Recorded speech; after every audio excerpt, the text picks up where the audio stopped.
In 2012, a firm named Knight Capital um, made a bad deployment of code onto some servers. Out of 8 servers they deployed this code to, one of them did not get this update. And as such, what the consequence of this was, in about 45 minutes, because they're an investment firm, they'd accumulated an unintended position on the market that led to a $460 million loss. This had nothing to do with artificial intelligence. 2012 this was. In 2016, there was an incident around something called left pad. NPM had a lot of dependency related issues, and as soon as they removed this package, it pretty much caused everybody who depended on left pad to have this issue. Basically, this code, this just one little thing, this little linchpin gone. You couldn't run anything, you couldn't compile anything. It's just a complete waste. It's just complete nonsense. So it was not so much about the package, but it's just that one little dependency disappeared, and that was it. Once again, this had nothing to do with AI. In 2017, there was an incident involving a company called Equifax.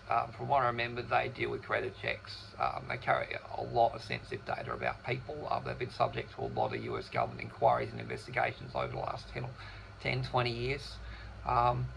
There's a House report from the US government that says that they failed to patch their public-facing Apache related services, which would be web-based services. And this left the company exposed while attackers exfiltrated data for 76 days. There's classic we'll patch it later sort of very lazy behaviour. Once again, had nothing to do with AI. In 2018, we have event stream incident involving NPM once again. NPM is going to come up a lot, by the way. There was a malicious package that made its way into event stream, and after that dependency was added, it deployed malware. The point's not just one bad actor, it's how much trust the ecosystem places in dependencies and maintainer handoff, and it's become like a really bad environment. People are starting to vendor their own libraries and vendor their own dependencies as a consequence of this, I'm noticing. Now I'm starting to see people are making a libraries directory. It's old school approach, but it works, you know, and people are starting to realize that having a fixed version means we don't end up in this dependency hell if you just stick with a version and develop against that. And okay, so maybe you don't get the latest feature every time there's a new release. Doesn't matter. Okay, stability is more important, security is more important. So I'm seeing people starting to vendor stuff as a consequence of that's been advocated for recently a lot. I'm glad to see it, honestly. It's a trend change back to old practices. In 2021, we have the Facebook outage. They had a configuration change on their backbone routers, which caused a cascading failure that took Facebook, Instagram, and WhatsApp offline. One bad operational change, just enormous damage. You know,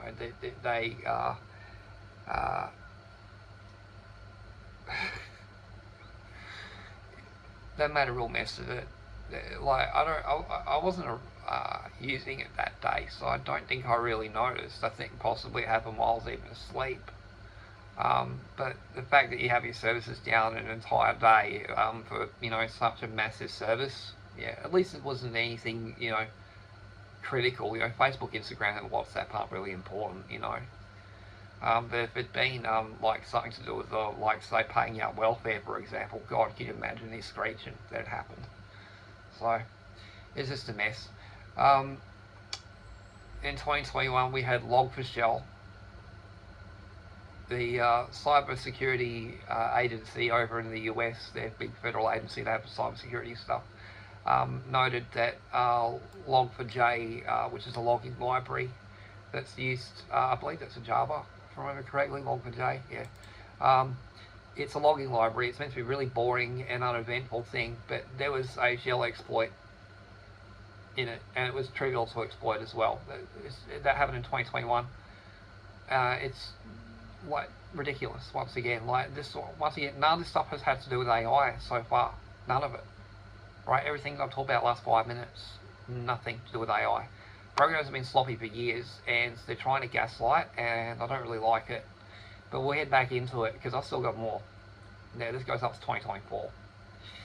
In 2022, we had PyTorch. The PyTorch disclosed that a malicious package on PyPy was pulled into nightly installs through dependency confusion.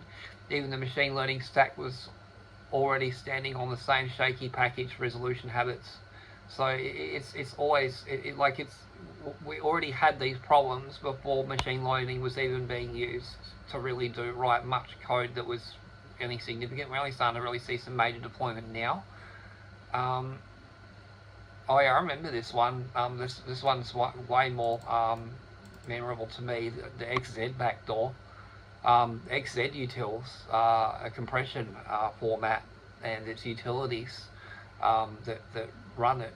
They had a major security hole in it. I can't remember exactly all the details, but it was pretty bad, and it was pretty simple, and once again to exploit, and it was supply chain compromise. So yeah, someone actually put code injected it into XZ utils, and it got distributed onto many systems. It's pretty shocking. That was 2022. Once again, so 2024, and there was once again, no AI involved in this. CrowdStrike 2024. I'm sure you'll all remember this one. Everything was down. Here in Australia, everything was down. Like, I couldn't use my banking, HBF, nothing. It was all down. No health benefits, nothing. So, and that was private health insurance, so I paid for that. So, like, it's a service that lost money. Like, they had a huge cost. Like, pretty much, I think that pretty much the blast radius was the entire planet for the CrowdStrike outage. And once again, that's nothing to do with AI.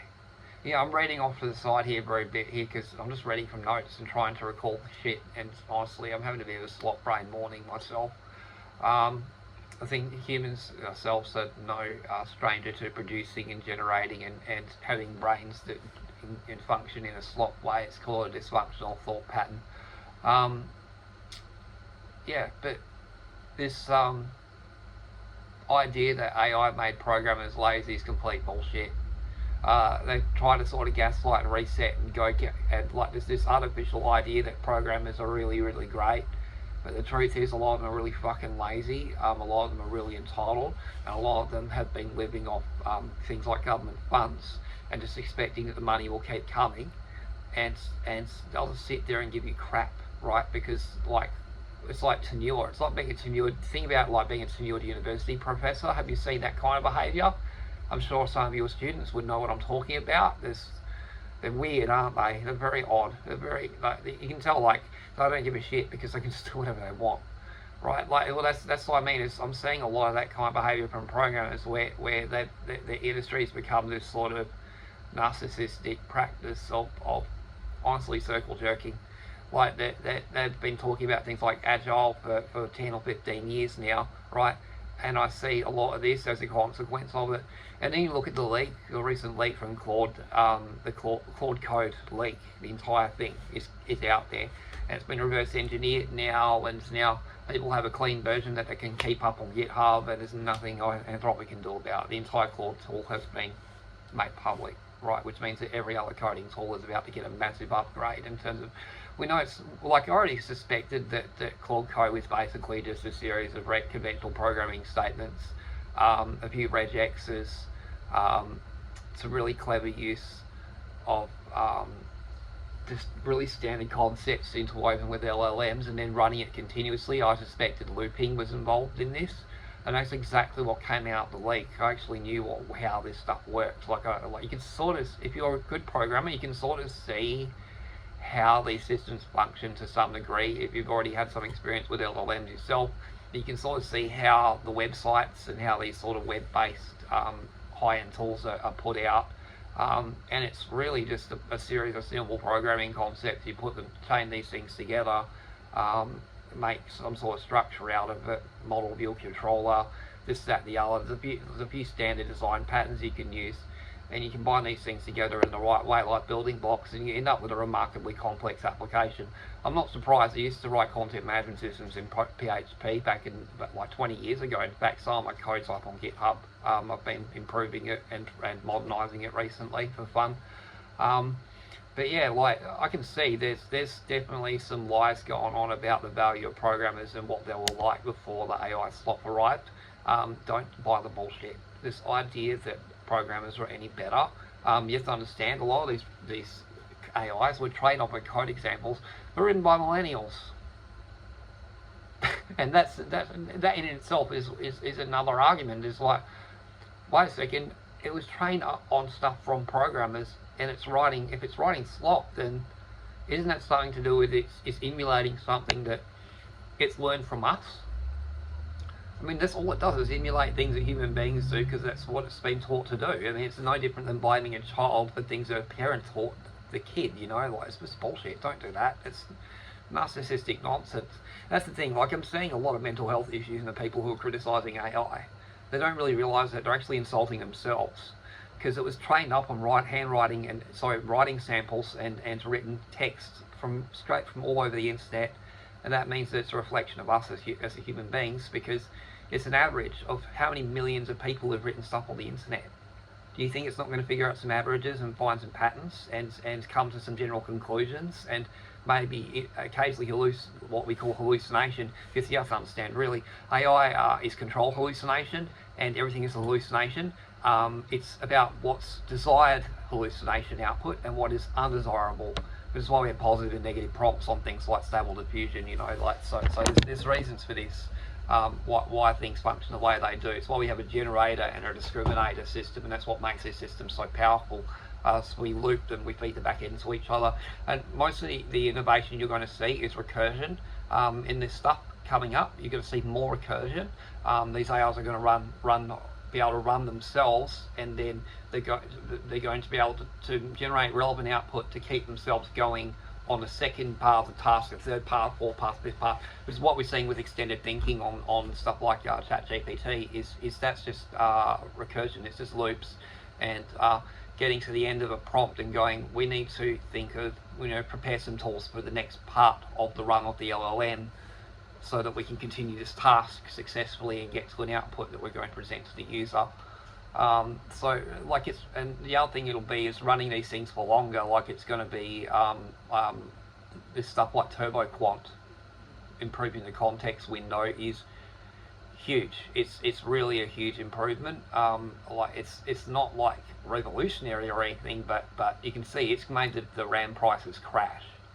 Right, we've seen a massive change in that. That's what's going on. This Turbo Quant paper's been published by Google, and it's all about compressing LLMs. Basically, you can reduce the bit complexity of the AI down from 16-bit to 8-bit, 4-bit, 2-bit. People are talking about 1-bit LLMs. I've seen recently people discussing this on YouTube, and they're not entirely idiotic. Some of these things are actually able to work. And then there's also things like caveman speak, where instead of focusing on tokenizing formal English language, why not just tokenize the minimum amount of why not just do the minimum amount of tokens required to communicate the meaning that we intend? Sometimes we don't need the linking words like and, or, for, the, off, things like that. We don't need those necessarily. Sometimes question marks can be omitted. Sometimes punctuation can be omitted as well. And that's the thing, is people have realized this is a form of compression, data compression. And this is what I knew about this growing up, was why I communicated in certain ways growing up as an autistic person, because it was about data compression. It was about reducing the burden on my brain, because I was so overwhelmed. So in some ways I sort of relate a lot of this to my own personal experiences and how I sort of function. I sort of understand how this is to be best used. It's a tool, and it needs to be used for specific purposes. And if you're trying to use it to solve your life's problems, as a general question, rather than whittling down to specific problems you can solve, you're using it wrong. It's that simple. That's why programmers get it wrong, because they say, do this big grandiose thing because you're magic AI and you can do all these things. And it's just like, no. Do you realize how many possible interpretations of the commands you just gave it there are? it's going to get some of this stuff wrong, and you have to go back and fix it. You need to go through step by step, like you would with a junior coding assistant, right? With if you had a junior developer, right, you would probably spend some time sort of figuring out how you want this thing to be structured, and some specific details about if you want the code to be a specific way, right?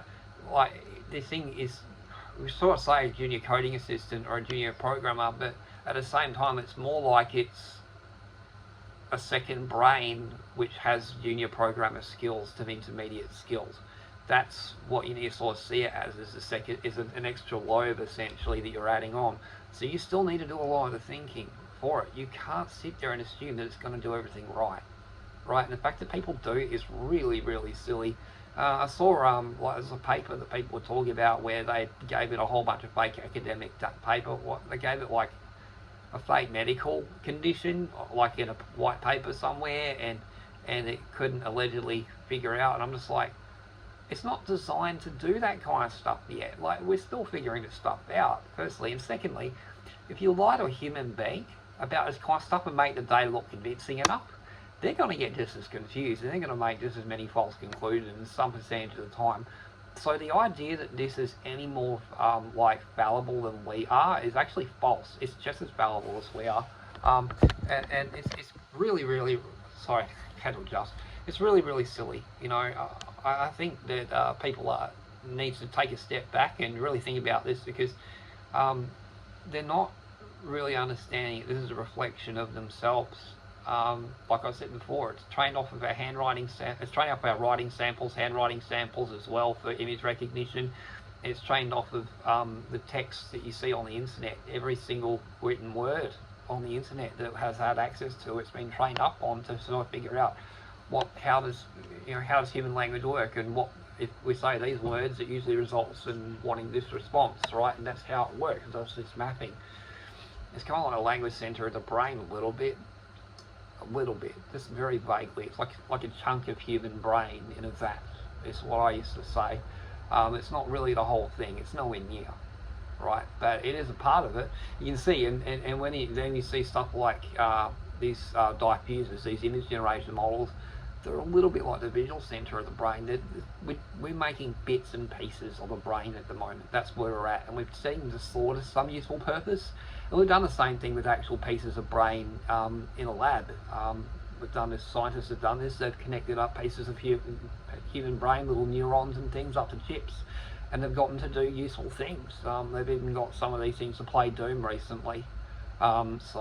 And I don't mean run Doom, I mean they've got to play Doom. It was the player, right? So we know that this analog, this idea of how human brains are and how AI is, there's actually a lot of concepts that are transferable. So I advise people to sort of approach all this stuff with caution when it comes to programmers and AI, because a lot of them honestly are blowing smoke up their own ass, and I would know because I'm one of them. I'm one of those programmers. I know all about blowing smoke up their own ass.